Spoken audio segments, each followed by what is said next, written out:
Hello, how are you? I am making a lentil loaf and I already have my lentils on the stove. I'll show you. I have 1 cup of lentils. I just put some water on it. I'll probably have to add some more water. There's at least 1 inch over the lentils. I'm gonna let these cook and then I'm gonna have the rest of the stuff in the blender blended, and then I will add these when they're done. I have 1 onion and I'm gonna dice this. Okay, I wanna show you. In my blender, I have 1.5 cups of thick oats. I like the thick oats, just nice and thick. Then I have any kind of nut, 1/2 cup.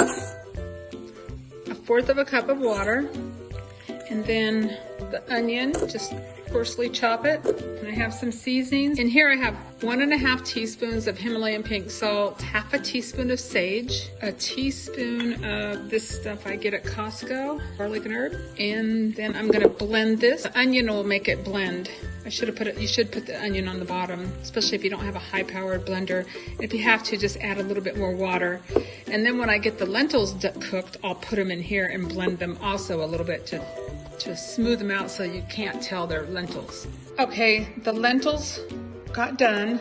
I put them in the blender and blended them a little bit. My oat mixture's in here. You don't have to put them in the blender if you don't want to. I'm just gonna mix this up.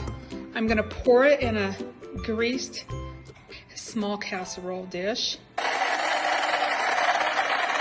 I poured it in my small casserole dish, and then I have a can of organic tomato sauce, and I'm just gonna pour it all over the top.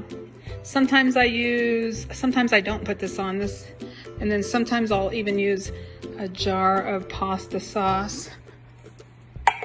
Okay, 350 for 50 minutes, and it's great to freeze, and it's great for sandwiches. Enjoy your day. Thank you for watching. Bye-bye.